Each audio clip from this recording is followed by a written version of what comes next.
In 1975, and the RAAF took over the jet that crashed today 3 years later. Up until this morning, the airlift squadron had not had a crash for 30 years. And this is a tragedy for Airlift Group. We have not had a fatal accident since 1961 in this group or in the transport force of the Royal Australian Air Force. The 707 was primarily a VIP jet, used by Prime Ministers and royalty, although 4 of the fleet had been converted to refuel F-18 jet fighters in mid-air. After today's crash, the entire fleet of Boeing 707s has been grounded, but the Air Force says the move is only temporary until they find the cause of this morning's tragedy.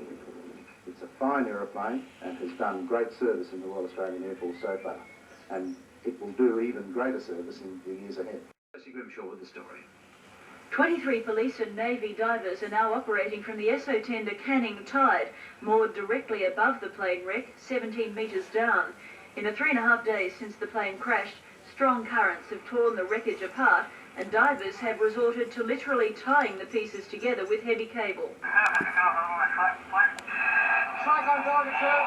The divers' first priority is to recover the remaining crewmen, but they say the aircraft is so broken up that some parts are inaccessible and others virtually unrecognisable. It is a 5 airmen. The coroner has formally identified 2 of the 4 bodies so far recovered from the wreckage. Lena Kaniva reports on the 4th day of the salvage operation. The wreckage of the Boeing 707 lies in 25 metres of water off Woodside Beach on Victoria's eastern coast. These underwater pictures were taken by a police search and rescue crew in the first few days of the salvage operation.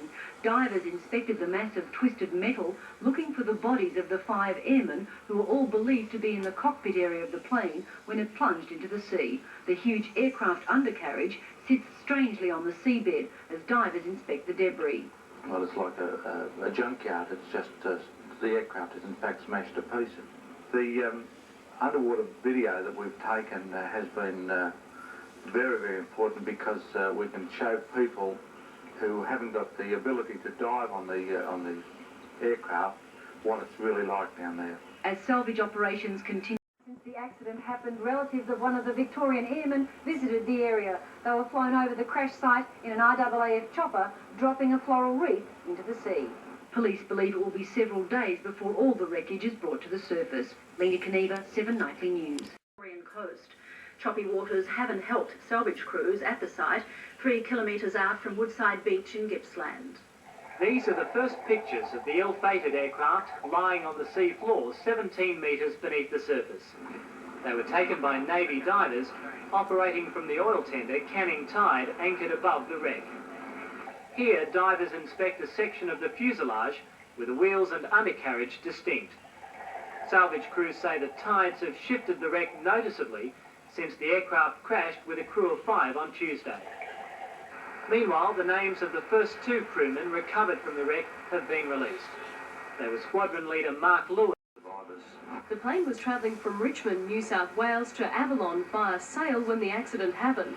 RAAF crash investigator Ian Morris told the court the co-pilot was trying to find the minimum flight speed at which the aircraft was controllable. To achieve this, he reduced the engines on one side to minimum power, while the other 2 engines remained at full power. The number 1 engine fell off the plane before the crash.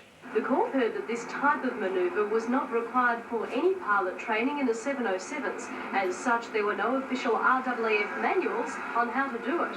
Morris said because of this, information was passed on by word of mouth, leading to an erosion of pilot knowledge. Had proper procedures been in place, there's a possibility the accident would not have occurred.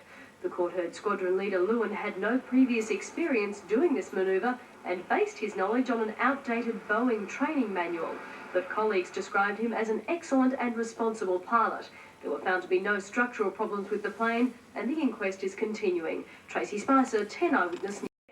The pilot deliberately reduces power in 1 or more engines to reach a minimum controllable speed. So we need to slow down more to get PMCA. This reconstruction from the cockpit voice recorder reveals that flying at 5,000 feet, Mark Lewin and Tim Ellis put the plane into a simulated engine failure.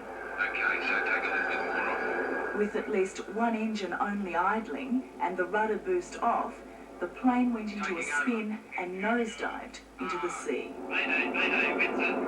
146. Even right down to the last 17 seconds, those men did not even know. Never been attempted because it's so dangerous.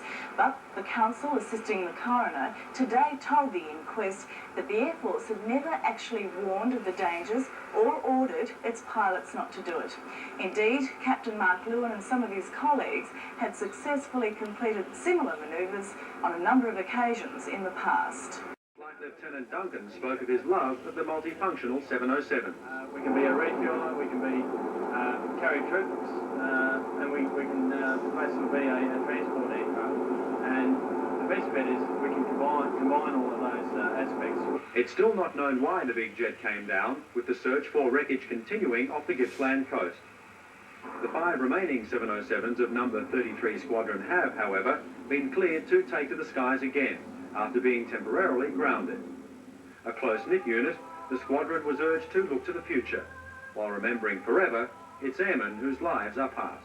We salute our departed brothers, and we will remember them.